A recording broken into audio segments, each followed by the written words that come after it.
नमस्कार, आप देख रहे हैं के न्यूज इंडिया, जहां मैं हूं आपके साथ सौम्या मिश्रा। चलिए बात करते हैं खबरों की, और सबसे पहले बड़ी खबर लखनऊ से। बीजेपी प्रदेश मुख्यालय पर बीजेपी की बड़ी बैठक। प्रदेश अध्यक्ष भूपेंद्र सिंह चौधरी बैठक को करेंगे संबोधित। महामंत्री संगठन धर्मपाल सिंह भी साथ में रहेंगे मौजूद। विधायकों, सांसदों, प्रभावशाली नेताओं की होगी बैठक।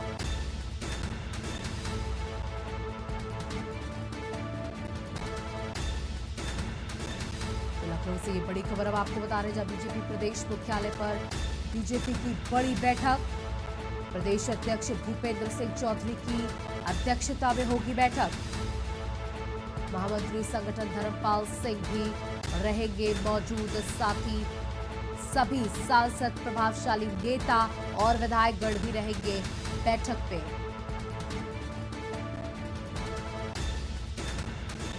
आपको बता दें, अब यूपी बीजेपी की बड़ी बैठक। यूपी बीजेपी एक्टिव मोड में, जहां कुछ ही महीनों बाद होने हैं नगर निकाय के चुनाव, उसी को लेकर के रूपरेखा तैयार की जा रही है। इसी के मद्देनजर आपको बता दें, भारतीय जनता पार्टी उत्तर प्रदेश कार्यालय में बड़ी बैठक होनी है, जिसकी अध्यक्षता खुद बीजेपी यूपी प्रदेश अध्यक्ष भूपेंद्र सिंह चौधरी करेंगे।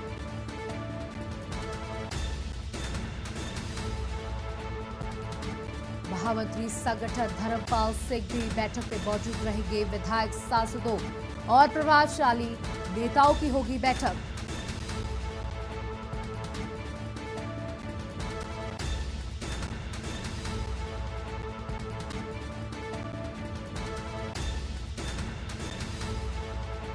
महामंत्री संगठन धर्मपाल सिंह भी साथ में रहेंगे मौजूद।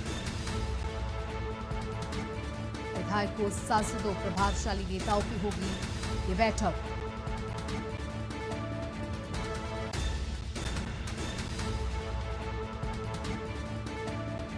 प्रदेश अध्यक्ष भूपेंद्र सिंह चौधरी बैठक को करेंगे संबोधित। आपको बता दें, इस बैठक पे विधायक, सांसद और अन्य प्रभावशाली नेतागण सभी मौजूद रहेंगे, और खुद उत्तर प्रदेश के बीजेपी के अध्यक्ष भूपेंद्र सिंह चौधरी इस बैठक की अध्यक्षता करेंगे।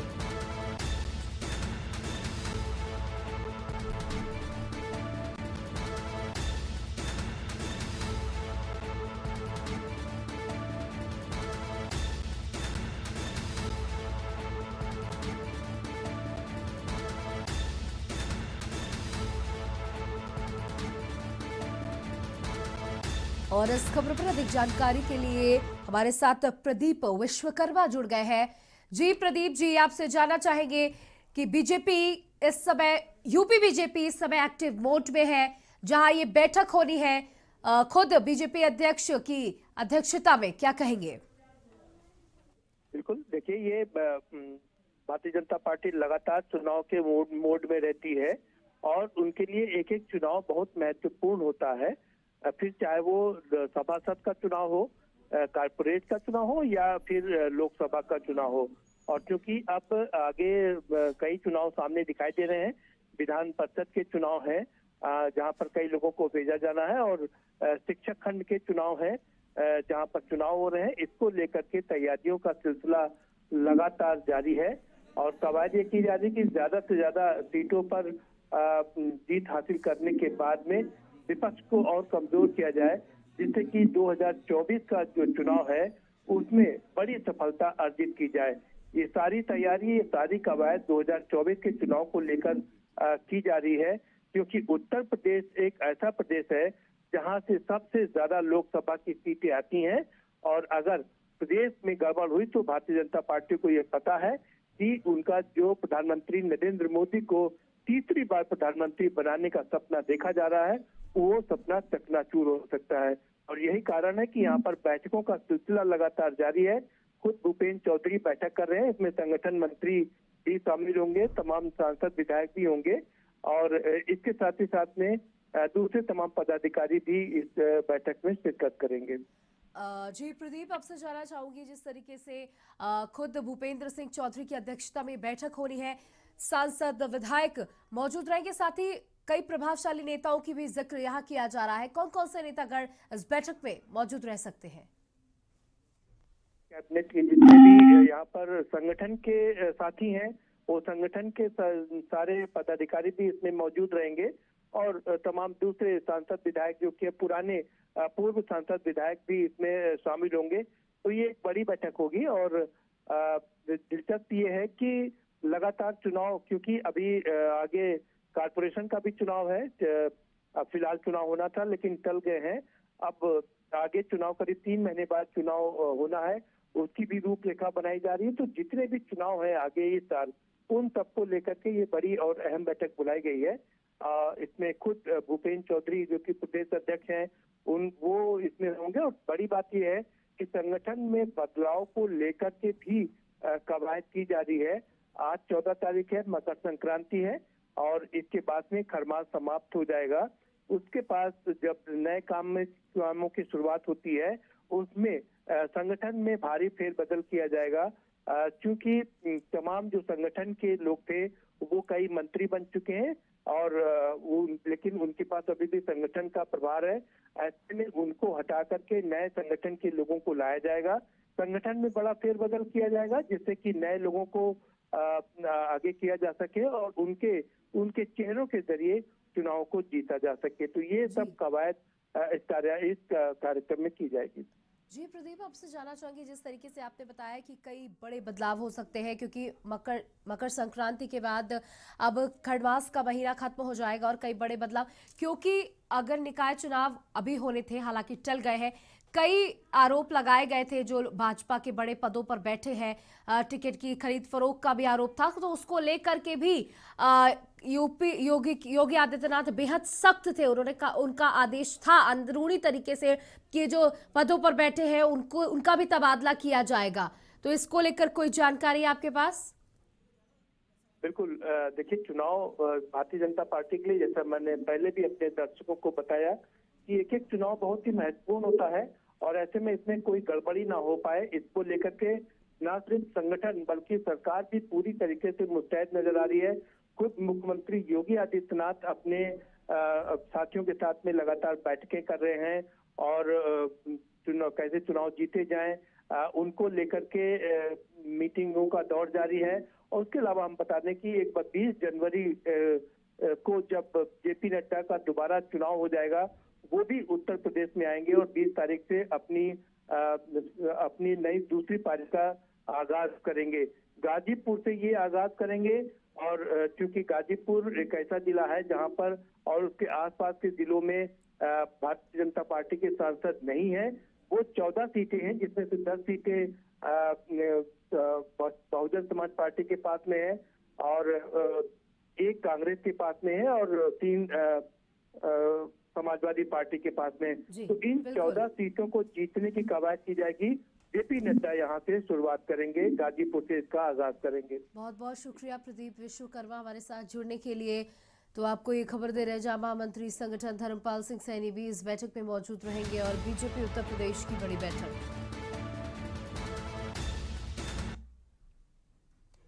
अब बड़ी खबर आपको लखनऊ से बता दीजिए, G20 समिट के लिए लखनऊ में बैठक होगी। लखनऊ में 13 से 15 फरवरी तक ये बैठक है। डिजिटल इकोनॉमी ग्रुप की बैठक में प्रतिनिधि होंगे शामिल। 19 देशों के 150 से अधिक प्रतिनिधि इस बैठक में शामिल होंगे। बैठक शहीद पथ स्थित एक होटल में होगी। साथ आपको बता दें, विदेशी मेहमान रेजिडेंसी बड़े इमाम बाड़े का भ्रमण करेंगे। मुख्य सचिव ने बैठक की तैयारियों की समीक्षा भी की है। तो इसी बीच आपको बड़ी खबर देहरादून से पहले बता दें, पेपर लीक होने के बाद आयोग में हुआ असमंजस। यूकेपीएससी ने पुलिस कांस्टेबल भर्ती परीक्षा का रिजल्ट 22 जनवरी की फॉरेंसिक गार्ड भर्ती पर भी संशय बना। आयोग ने फॉरेंसिक गार्ड भर्ती परीक्षा को लेकर एसटीएफ से पूछा। इस वक्त की बड़ी खबर आपको देहरादून से बता रहे हैं, जहां पटवारी लेखपाल भर्ती पेपर लीक का ये पूरा मामला। पेपर लीक होने के बाद आयोग में अभी असमंजस की स्थिति बनी हुई है। उत्तराखंड पीएससी के पेपर की ये धांधली जहां पटवारी लेखपाल भर्ती के पेपर के लीक की यह पूरा मामला हम आपको बता रहे हैं, जहां पेपर लीक होने के बाद आयोग में असमंजस की स्थिति बनी हुई है। यूकेपीएससी ने पुलिस कांस्टेबल रिजल्ट पर भी संशय जताया है, जहां फॉरेंसिक गार्ड भर्ती पर भी संशय बना हुआ है। आयोग ने फॉरेंसिक गार्ड भर्ती पर लेकर के एसटीएफ से पूछा है।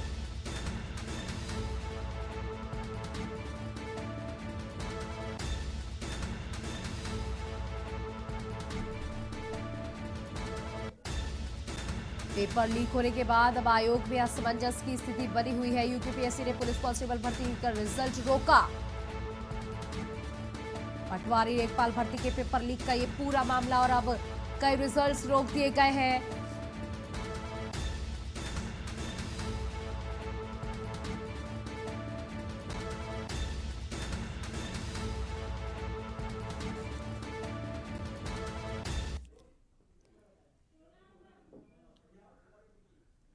तो हम लखनऊ की इससे बड़ी खबर की बात कर रहे थे, जहां G20 समिट के लिए लखनऊ में बैठक होगी और ये बैठक 13 से 15 फरवरी तक होगी। आपको बताते चले कि डिजिटल इकोनॉमिक ग्रुप की बैठक में प्रतिनिधि होंगे शामिल। 19 देशों के 150 से अधिक प्रतिनिधि होंगे शामिल। बैठक शहीद पथ स्थित एक होटल में होगी और इस बैठक में कई विदेशी मेहमान रेजिडेंसी बड़े इमामबाड़े का भी भ्रमण करेंगे। मुख्य सचिव ने बैठक की तैयारियों की समीक्षा की। G20 से पहले लखनऊ में प्रचार प्रसार किया जाएगा।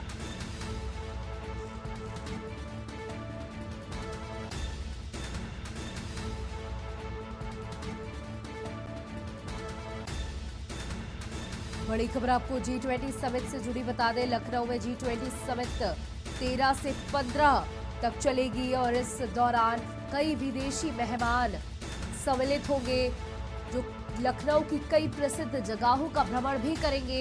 इसको लेकर के अधिकारियों ने जगह का जायजा लिया। आपको बता दें, यूपी को डिजिटल इकोनॉमिक ग्रुप की बैठक में प्रतिनिधि शामिल होंगे और 19 देशों से 150 से अधिक प्रतिनिधि इस बैठक में शामिल होंगे। आपको बता दें, सभी मेहमानों के लिए पुख्ता इंतजाम किए जाएंगे और ये बैठक शहीद पथ स्थित एक होटल में होगी। अभी तक होटल का नाम सामने नहीं आया है। आपको बता दें, विदेशी मेहमान रेजिडेंसी इमामबाड़े का भी भ्रमण करेंगे।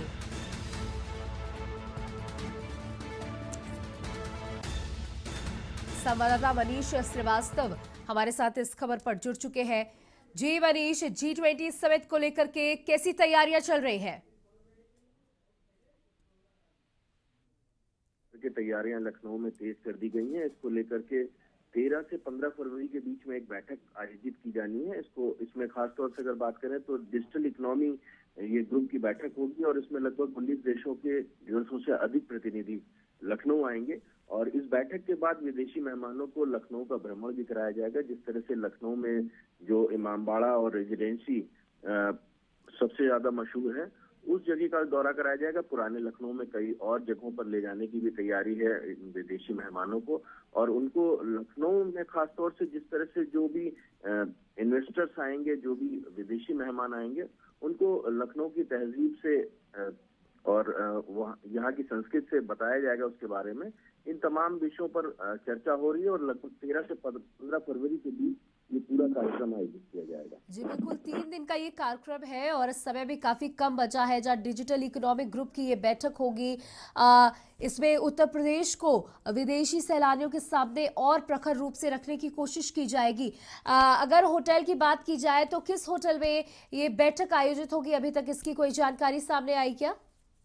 ये होटल है, लेकिन अभी चूंकि विदेशी मेहमानों का मामला है और अभी तक विभाग ने इसकी जो है खबर पूरी तरह से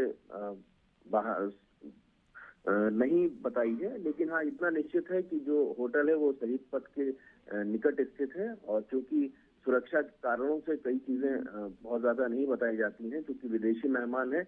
अभी आयोजन जो है फरवरी में होना है, थोड़ा समय बाकी है, इसके लिए अभी इसका खुलासा विभाग की तरफ से नहीं किया गया है। बहुत बहुत शुक्रिया मनीष श्रीवास्तव हमारे साथ जुड़ने के लिए। संवाददाता लखनऊ हमारे साथ जुड़े थे, जिन्होंने बताया कि क्योंकि विदेशी मेहमानों की बात है इसलिए अभी इसे थोड़ा कॉन्फिडेंशियल रखा गया है, लेकिन समय आते ही ये सब जानकारियां मीडिया के साथ साझा की जाएगी। तो आपको बता दें, विदेशी मेहमानों को रेजिडेंसी बड़े इमामबाड़ा सहित लखनऊ की तमाम मशहूर जगहों पर का भ्रमण भी कराया जाएगा।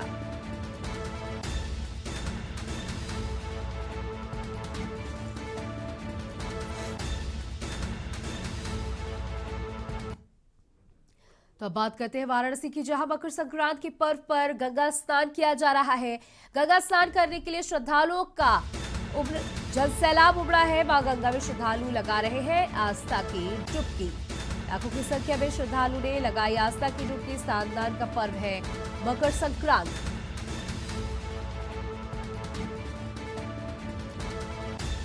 आपको बता दें कि मकर संक्रांति का ये त्योहार बेहद पावन माना जाता है। लोग सुबह की शुरुआत गंगा स्नान के साथ करते हैं। स्नान के बाद दान का बेहद महत्व है। उसके बाद खिचड़ी का बेहद महत्व है।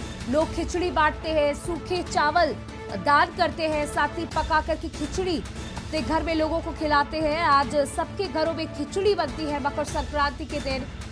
साथ ही आपको बता दें, आज पतंगबाजी का भी त्योहार बेहद मशहूर है। इस पतंगबाजी के त्योहार को लेकर आज अहमदाबाद में ही अमित शाह भी रहेंगे, गोरखपुर में योगी आदित्यनाथ रहेंगे। तो ये वाराणसी के घाटों से हम आपको तस्वीरें दिखा सकते।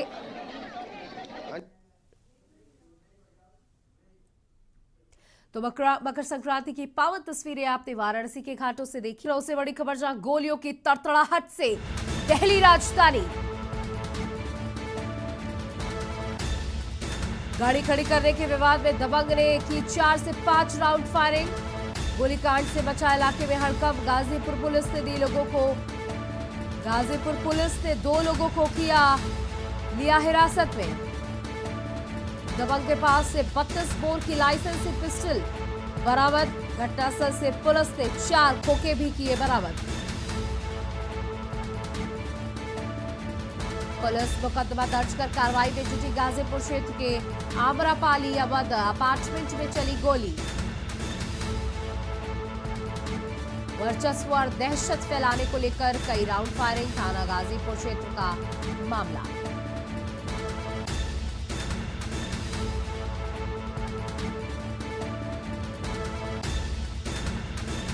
तो आपको बता दें कि गोलियों की गड़गड़ाहट से दिल्ली राजधानी और गाड़ी पार्क करने के मामूली विवाद में एक सनकी ने चला दी 4 से 5 गोलियां। 4 से 5 राउंड फायरिंग कर दी।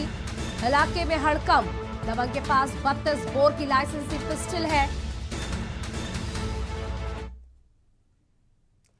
और अब खबर बरेली से है, जहां छात्रा के साथ पुलिसकर्मी ने की छेड़छाड़। बरेली से इस वक्त की बड़ी खबर, जहां त्रिवेणी एक्सप्रेस में छात्रा के साथ छेड़छाड़ का ये मामला सामने आया है। प्रयाग से छात्रा का पीछा कर रहा था सिपाही। बरेली जंक्शन पहुंचने से पहले सिपाही छात्रा का बैग लेकर भागा।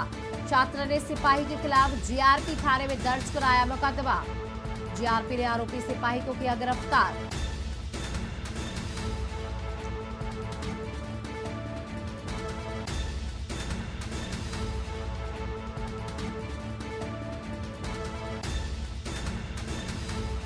बरेली से आपको खबर बता रहे हैं, जहां छात्रा ने सिपाही के खिलाफ जीआरपी थाने में केस दर्ज करवाया था, जिसके बाद उसे गिरफ्तार कर लिया गया है। आपको बता दें, छात्रा का आरोप है कि पुलिसकर्मी ने उसके साथ छेड़छाड़ की और उसके बाद उसका बैग लेकर फरार हो गया। त्रिवेणी एक्सप्रेस में छात्रा के साथ छेड़छाड़ का ये मामला, पुलिसकर्मी द्वारा छेड़छाड़ का ये मामला सामने आया है, जहां प्रयागराज से छात्रा का पीछा कर रहा था सिपाही। एक लड़की जो त्रिवेणी एक्सप्रेस वे यात्रा कर रही थी, उसने तहरीर दिया है कि बरेली जंक्शन पर एक व्यक्ति जो वर्दी पहने था तथा जिसकी नेम प्लेट पर तौफीक लिखा है, उसने छेड़खानी की है। पीड़िता की निशानदेही पर आरोपी तौफीक को गिरफ्तार कर लिया गया है। आरोपी वर्तमान समय में पुलिस लाइन बरेली में नियुक्त है। तहरीर के आधार पर उचित धाराओं में अभियोग पंजीकृत कर लिया गया है एवं अभियुक्त को के विरुद्ध वैधानिक कार्रवाई की जा रही है। और इस खबर पर हमारे संवाददाता शालू जुड़ चुके हैं। जी शालू, छात्रा के साथ छेड़छाड़ का मामला सामने आया है, पुलिसकर्मी द्वारा क्या कुछ कार्रवाई? देखिए, बिल्कुल आपको बताना चाहूंगा, ट्रेन होती है उनमें लगातार ऐसी वारदातें सामने आती हैं जिसमें कई लोग छेड़खानी करते हैं और शराब के नशे में बैठे होते हैं और उसके बाद जो है महिलाओं के साथ छेड़खानी करते हैं। लेकिन ये अजीब खुद मामला बड़ा बच चुका है, क्योंकि इसमें एक सिपाही ने छेड़खानी की है और सिपाही जो कि बरेली में पुलिस लाइन में तैनात था और उसके साथ जो युवती है वो प्रयागराज से बरेली के लिए चढ़ी थी और बरेली तक आने से पहले प्रयागराज से बीच के रास्ते में सिपाही ने उसके साथ छेड़छाड़ की थी और छेड़छाड़ के बाद उसका जो बैग था वो भी लेकर के भागा था। हालांकि जो युवती है उसने पहले ही शिकायत कर दी थी और उसके बाद बरेली जंक्शन पहुंचने पर उसने जीआरपी पुलिस में शिकायत की दोबारा से। उसकी निशानदेही पर ये कार्रवाई हुई है और जो पुलिस लाइन में तैनात है जो सिपाही, उसके ऊपर कार्रवाई हो चुकी है और एफआईआर भी दर्ज हो गई है। लेकिन अभी जो बरेली पुलिस की तरफ से जो बड़ी कार्रवाई की जाएगी, फिलहाल अभी जीआरपी ने कार्रवाई कर दी गई है, लेकिन एसएसपी अखिलेश चौरसिया की तरफ से जो कार्रवाई की जाएगी वो देखने वाली बात होगी, क्योंकि सिपाही ने युवती के साथ छेड़खानी की है, अपने आप में बड़ा विषय है। जी, बहुत बहुत शुक्रिया शालू हमारे साथ जुड़ने के लिए। संवाददाता बरेली शालू हमारे साथ जुड़े हुए थे, जिन्होंने बताया कि छात्रा की शिकायत पर उस पुलिसकर्मी को गिरफ्तार कर लिया गया है। और फिलहाल खबर उत्तर प्रदेश में इतना ही। देखते रहिए के न्यूज़ इंडिया।